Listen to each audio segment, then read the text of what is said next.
Class 9 chapter number 2। Last हमने यहाँ तक पढ़ा था इस वीडियो में। अब हम नेक्स्ट लास्ट यहाँ से स्टार्ट करेंगे पेज नंबर 8 पर लास्ट लाइन से। इत्युक्त्वा काकः कक्षाभ्यन्तरात् तीसरः मंजूषः निस्सार्य तां प्रवदत्। यह कहकर कौवा अपने कक्ष से बाहर 3 मंजूषा लेके आता है और बालिका को कहता है कि यथेच्छं ग्रहाण मंजूषाम एकाम, कि इन तीनों में से कोई भी एक बक्सा जो तुम्हारी इच्छा हो एक इसमें से ग्रहण कर लो। लघुतमा मंजूषा प्रग्रहय बालिकया कथितम एयत एव मदितय तंडुलानाम मूल्यम, कि ये उन तीनों में से वो जो बक्से थे उनमें से एक सबसे छोटा जो बक्सा था उसे ग्रहण करती हुई बालिका कहती है कि मेरे जो चावल थे जो उस कौवे ने खाए थे उनके लिए कहती है कि मेरे जो चावल थे उसका मूल्य सिर्फ इतना ही है। तो वो सबसे छोटा वाला जो बक्सा होता है वो लेकर चली जाती है। गृहमा तत्य एव मंजूषा समुद्घाटिता तस्यां महाहर्णी हीरकाण विलोक्य सा प्रहर्षिता तद्विना धनिका च संजिता तश्च संजाता। गृहमागत्य मतलब घर पर आ करके तथा मंजूषा उस मंजूषा को समुद्घाटिता खोलकर देखती है तो तस्याम महाहार्णी हरिकाण, उसमें बहुमूल्य मतलब बहुत ही कीमती हीरे देखकर वो बहुत ही खुश और आनंदित हो जाती है। नेक्स्ट आ जाइए। तस्मिन्नेव ग्रामे एका अपरा लुब्धा वृद्धा निव्यसत, उसी गांव में एक दूसरी लोभी या लालची बूढ़ी औरत रहती थी। तस्य अपि एका पुत्री आसीत, उसकी भी एक पुत्री थी। ईर्ष्या सा तस्य स्वर्ण काकस्य रहस्यम ज्ञातवती, ईर्ष्या के कारण मतलब जलन के कारण वो क्या करती है, उस सोने के कौवे का रहस्य जान लेती है।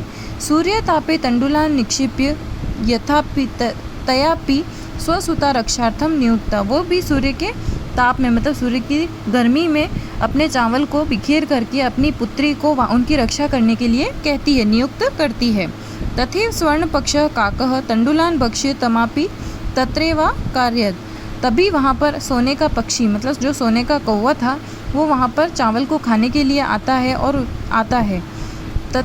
प्रातस्त्र गत्वा सा काकम निर्भर्त्यसी प्रोवचति भो नीच काक, और जो वृद्धा स्त्री होती है उसकी जो पुत्री होती है वो कौवे को कहती है कि अरे नीच कौवे अहमागता मयम तंडुलम प्रयच्छ, ये मेरे चावल है मुझे दे दो।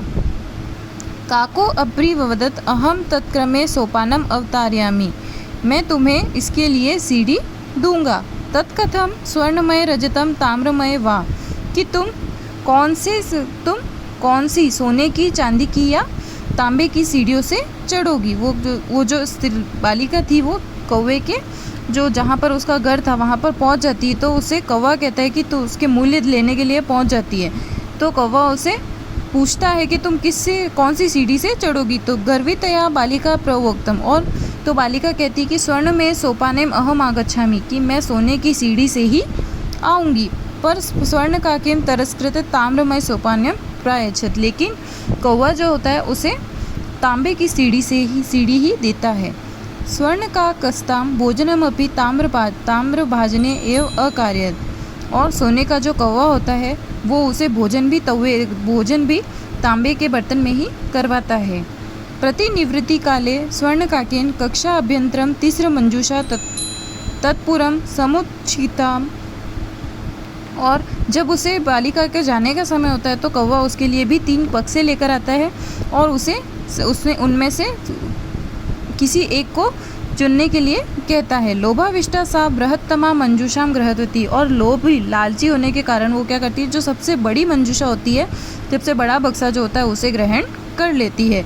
ग्रहमागत्य सा तर्षिता यावत मंजूषामिति उद्घाट्य तस्याम भीषणः कृष्ण सर्पः विलोकितः, घर पर आकर वो बहुत ही तर्षित होती, बहुत ही खुश होती है। जाकर वो बक्से को खोलकर देखती है तो उसके अंदर भीषण मतलब बहुत ही ज़्यादा काले सर्प को देखती है, काले सांपों को देखती है। लुब्धया बालिकया लोभस्य प्राप्तम फलम प्राप्तम, जो लोभी बालिका होती है वो अपने फल को प्राप्त कर लेती है। तदंतरम सा लोभम परित्यज्य, और उसके बाद वो अपने लोभ को त्याग कर देती। इससे हमें ये शिक्षा मिलती है कि हमें कभी भी लालच नहीं करना चाहिए। पहली जो बालिका थी उसे लालच नहीं था, तो इसलिए उसे क्या मिला था, अपने थोड़े से चावल के बदले एक सोने की बक्से में सोने के हीरे मोती मिले थे। लेकिन जो दूसरी बालिका थी उसे लालच था, उसने लालच किया तो उसे क्या मिला, सोने चांदी तांबे को छोड़ते हुए उसे क्या मिला, काले सर्प मिले, एक काले सर्पों से भरा बक्सा मिला। इसके क्वेश्चन आंसर्स आपको सर्च करने, नेक्स्ट वीडियो में इसके क्वेश्चन आंसर्स करेंगे हम।